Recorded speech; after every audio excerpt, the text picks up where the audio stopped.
All right, so now I want to talk about everyone's favorite, VLOOKUP. And if you've used it before, you probably know how awesome it is. And if you haven't used it before, you've probably heard how awesome it is, or maybe you've heard how crazy it is, I don't know. But I'm hoping here to make it seem pretty simple to you. So what VLOOKUP does is it takes a look at information in a certain table or a list, and it returns information to you based off of the criteria that you choose. Now, your information that's in a table or a list could be in the same worksheet, it could be in a different worksheet, it could be in a different workbook. So just for an example, I'm using information that's on the same worksheet. And again, this is just an example, and I don't have a lot of information here. This is just so that you can get the hang of VLOOKUPs. Because really you'd be creating a VLOOKUP off of information that you'd probably have to scroll up and down and really take a look through. You wouldn't create a VLOOKUP necessarily for 4 records, right? Because you can obviously see what the information is. So just be patient with me on that point and know that you can use it for huge, huge, huge tables and lists. Okay? All right, so in this example, I've got a little dashboard right up here at the top. And when I put in an employee ID, I want it to return for me the name of the person, their manager, and their department just by changing the employee ID. So I am going to create a V or a vertical lookup on the table. So I'll start with name. I'll go ahead and click inside there and type in equals VL for VLOOKUP. As soon as I see it, I'll hit tab. Now the first thing that it's asking me is my lookup value. What am I looking up? I'm looking up the employee ID, and that's inside of A2. So I'll just click on A2, comma. Now it's asking me for the table that I'm looking A2 up in, that I'm looking for this 101 in. And that is going to be this table, and I'm just dragging and highlighting the list of information here, not the headers. So that's going to be in this table. And I could have named this table employees, but I'll just highlight it here, comma. Next, it's asking me which column I want to return. So I'm looking for the name. So in this particular list, I want to return the second column. So I'll type in 2, comma. Now I get a little drop down, and this is optional. It's asking if I'm looking for an approximation or an exact match. I'm looking for exactly 101 in my employees table. So I'm going to choose false and hit enter. All right, so we can see that employee 101 is Bob. And just to show you that this does work, I'll click on my employee ID drop down, change it to 104. Yep, and there's me. It switched it over. So we know now that it's working. All right, let me show you again using manager. So again, I want to do an equals VLOOKUP. Where's my lookup value? It's inside of A2. I'm looking up the employee ID, comma. What table am I looking employee ID in?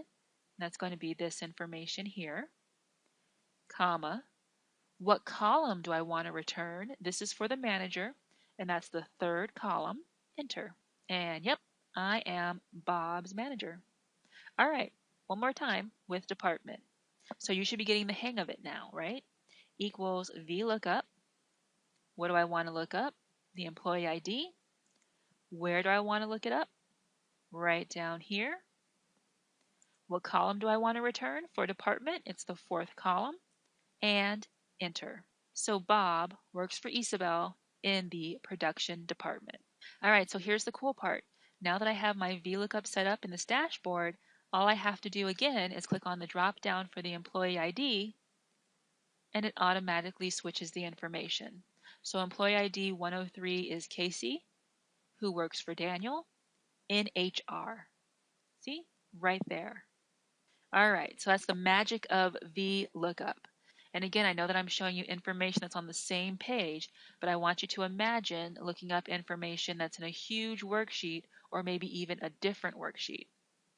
Now, there's another function called HLOOKUP, which works pretty much the same way as VLOOKUP, but instead of looking vertically on a list, you look up the information horizontally, HLOOKUP.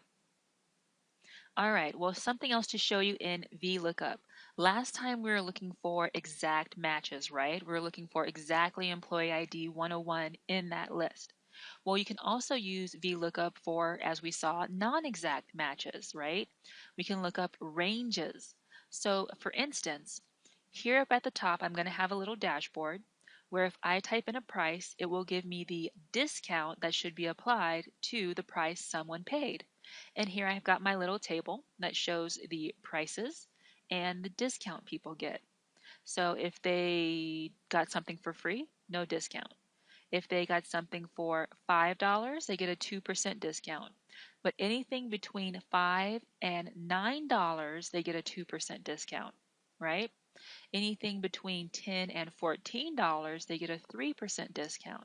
So here, I'm not going to be looking for necessarily an exact match to these numbers. I'm going to be looking for a range. All right, so for instance, here up at the top, I'll put in a price of $5, and then in my discount, I'll do an equals VLOOKUP.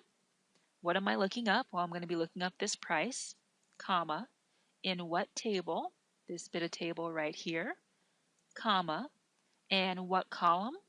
The second column is what I want to return. I want to know the discount, comma, and am I looking for an approximate match? Not an exact match, but an approximate match. Yes, that is true. I'm looking for an approximate match. So now I'll hit enter. So now I've got my 2%, not formatted, but you can read there that it's still 2% discount, which is perfect. All right, so I know that it works. Let me just double check there if I put in 10 for the price. And yep, I get 3%. All right, well, what if someone bought $13 worth of product? I want to know the discount there.